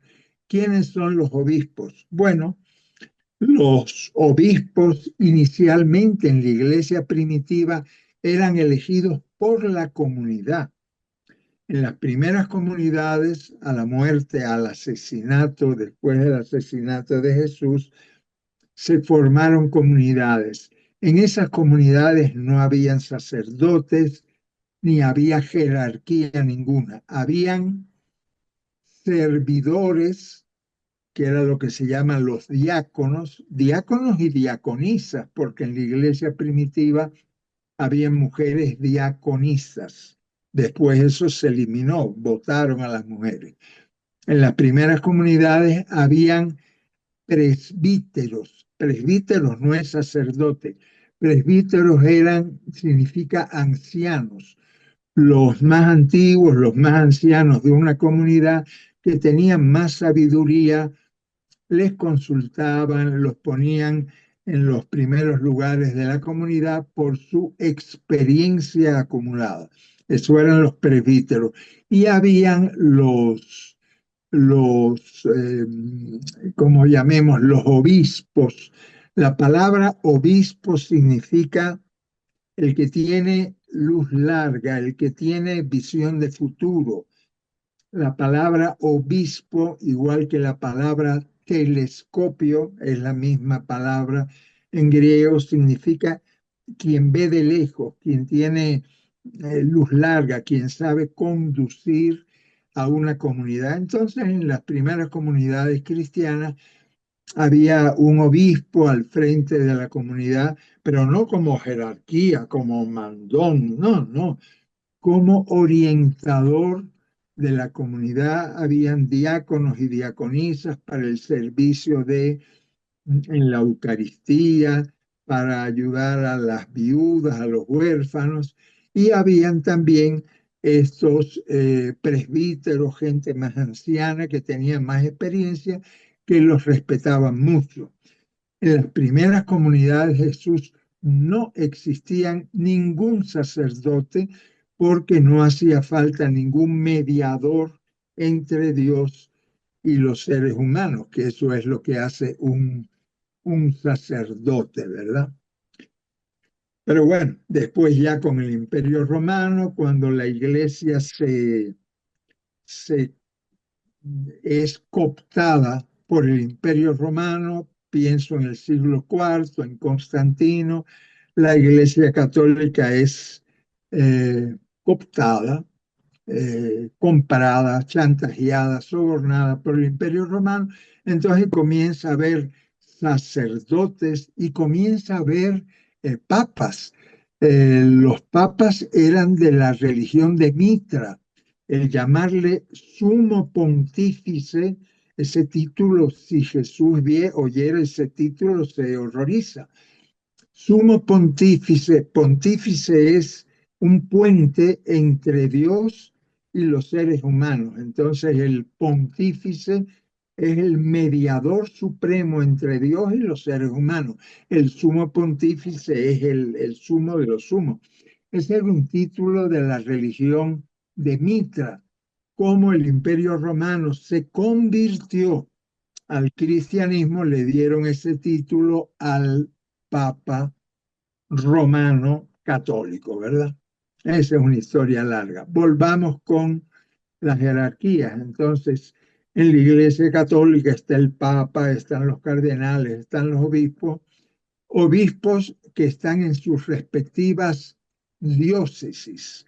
Las diócesis son la suma de parroquias, un territorio donde un obispo católico es el que orienta, el que dirige, el que coordina, El ¿verdad? jefe. Y y el que se cree representante de Dios en la tierra, como si Dios necesitara representantes en la tierra. Por debajo de los obispos ya están los sacerdotes. Discúlpame, Pepe, mencionaste arzobispo. Eh, Un arzobispo es como el obispo más importante de un grupo de obispos, ¿verdad? ¿Suele Entonces, haber uno solo en cada país o suele haber varios arzobispos? no, depende de las arquidiócesis. Por ejemplo, aquí en Ecuador hay una arquidiócesis, un arzobispo en Guayaquil, otro en Quito, no sé si en el sur, en Cuenca hay otro, no sé. Por lo menos en las grandes capitales suele haber un arzobispo que es como el más importante de un grupo de obispos. ¿Ya? Ya. Por debajo de los obispos están los sacerdotes o curas, como se les llama, ¿verdad? Pero hay sacerdotes diocesanos que obedecen al obispo de la diócesis. La diócesis es como el territorio religioso, así como hay cantones, provincias, la división geográfica política de un Estado moderno, la Iglesia tiene una división por parroquias y por diócesis, ¿verdad? Ujú.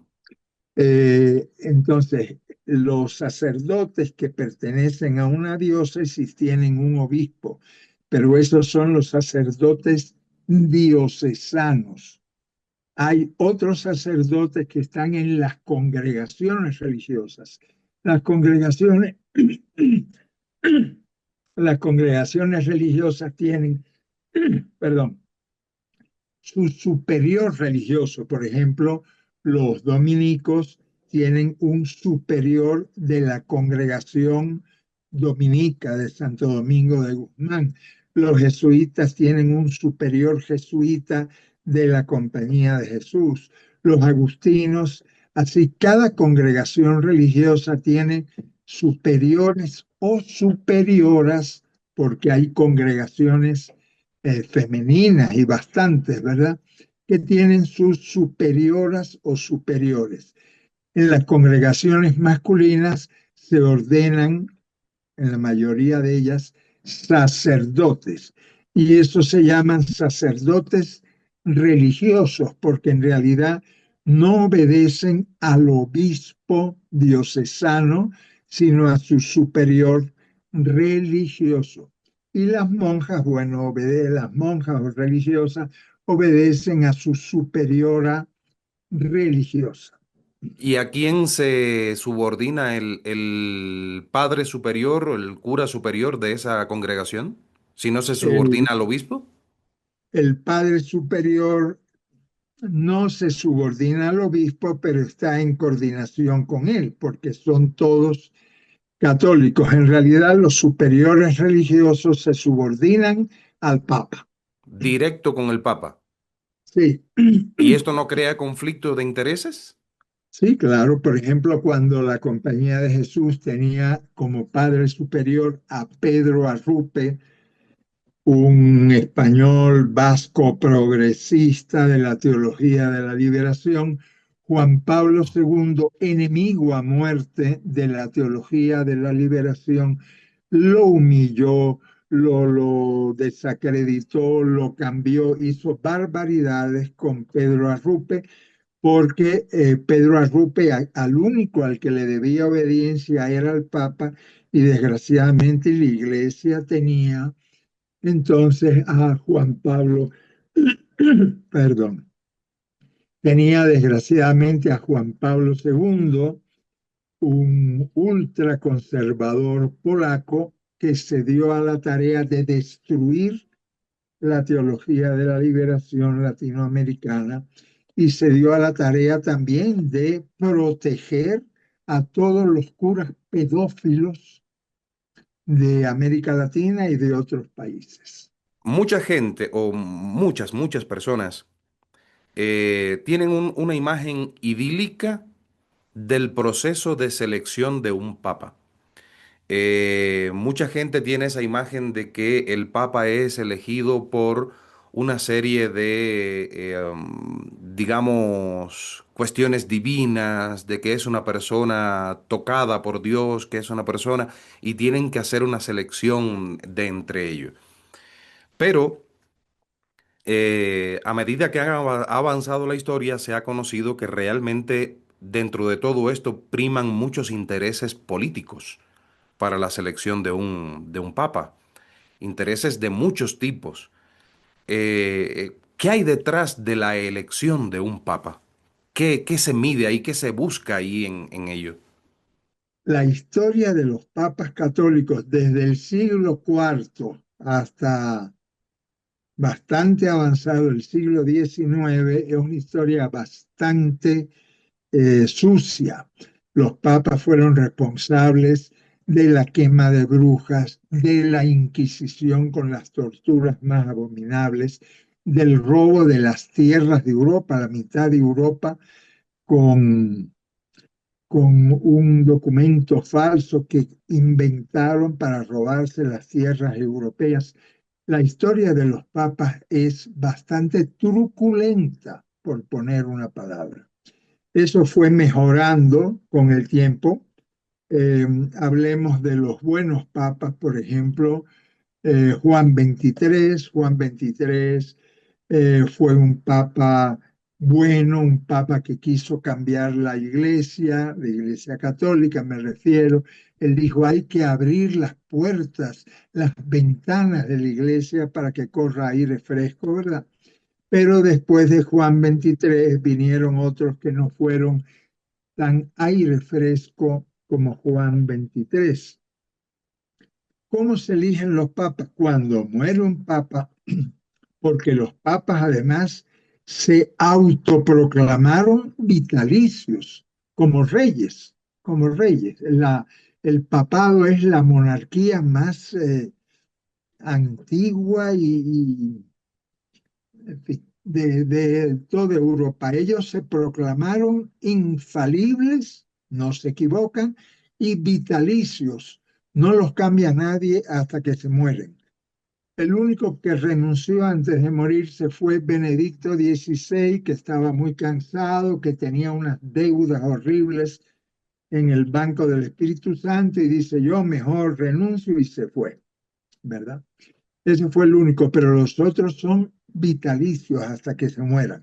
Cuando se muere un papa, entonces se reúnen en el cónclave los cardenales para elegir al siguiente papa. Lo que tú dices, han vendido la imagen de que es el Espíritu Santo el que viene y sopla cuando hay humo blanco por las chimeneas del Vaticano, quiere decir que el Espíritu Santo ha hablado y que va a salir un papa magnífico, un papa poco menos que santo en vida. Nada de eso. Los cónclaves están llenos de intrigas, de negociaciones, de chantajes, de cuántos votos me das a mí, cuántos votos te doy yo a ti.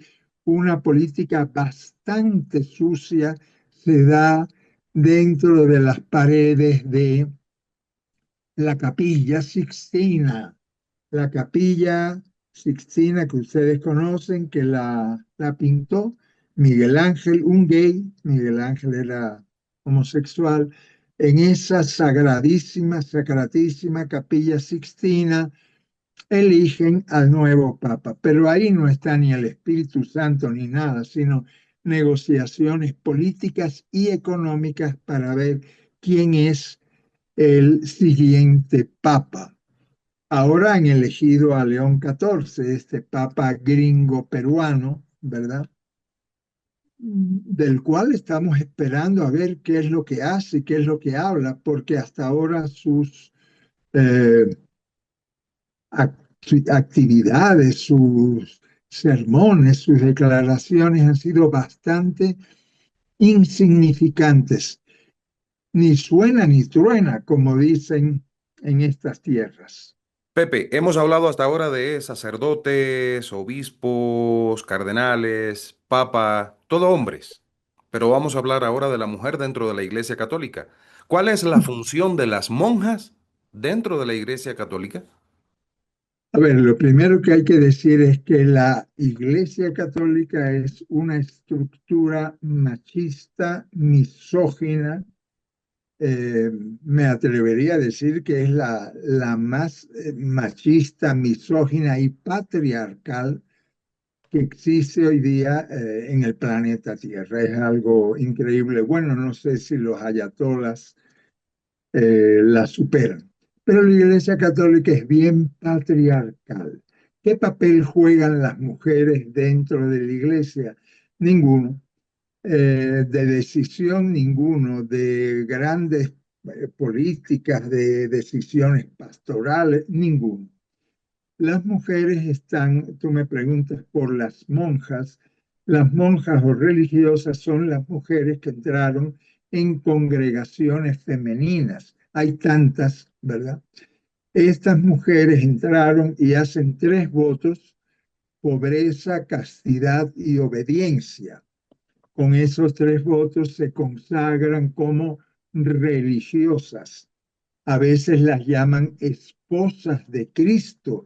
A mí me parece un poco desagradable porque entonces Jesucristo sería el más mujeriego de todos los mujeriegos, teniendo tantas esposas, ¿verdad? No, no son ni esposas de Cristo. Son tres votos. Por cierto, ninguno de esos votos es evangélico. Son antievangélicos porque Jesús no hizo voto de pobreza, era pobre. Jesús no obedeció a ningún superior, solamente a Dios.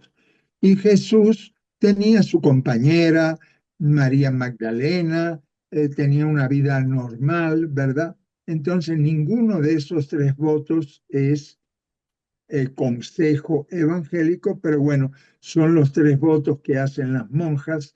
Las monjas tienen superioras, tienen maestras de novicias, tienen monjas consagradas, distintas eh, responsabilidades dentro de la congregación. La mayoría de ellas, las congregaciones que son abiertas, tienen colegios, a veces ayudan al párroco en tareas menores. La iglesia todavía no acepta que haya ni siquiera diaconisas. En las comunidades primeras habían diaconisas. Pablo de Tarso, tan machista en otras cosas, pero él tenía mujeres que le ayudaban en las comunidades, diaconisas. En la iglesia actual católica no se aceptan ni siquiera diaconisas, mucho menos sacerdotas. En otras iglesias protestantes ya no solo hay diaconisas, sino hay mujeres consagradas como sacerdotas y hay también obispas, como sería elemental, porque las mujeres son mucho mejor, eh, tienen más cualidades, tienen más carisma para coordinar las comunidades y para celebrar la Eucaristía también, pero en la Iglesia Católica eso no se permite. Entonces las monjas católicas siguen en sus congregaciones religiosas cumpliendo los tres votos de pobreza, castidad y obediencia, sometidas a superioras religiosas. Digo sometidas porque esa es la misma estructura piramidal que hay a nivel jerárquico en la Iglesia Católica, se reproduce a pequeña escala dentro de las congregaciones religiosas.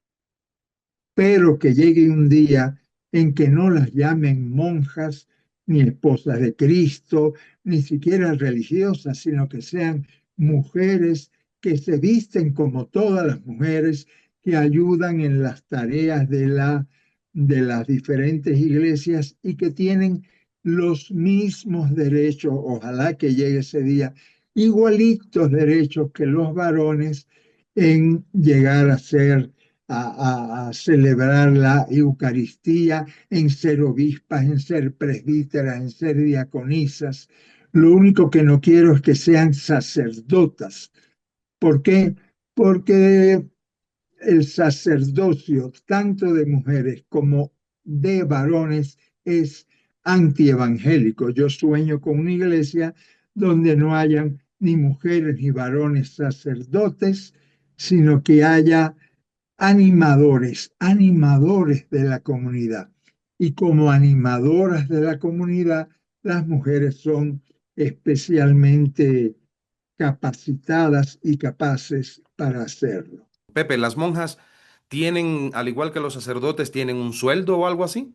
Si trabajan en un colegio, claro, les pagan sueldo de profesoras. Si trabajan como enfermeras en un hospital, depende del sitio, reciben un sueldo, pero ese sueldo, como viven en una comunidad, tiene que ser compartido, puesto en común y después repartido según las necesidades. La mayoría de las monjas tienen su comida, su techo y su salud cubierto por la congregación.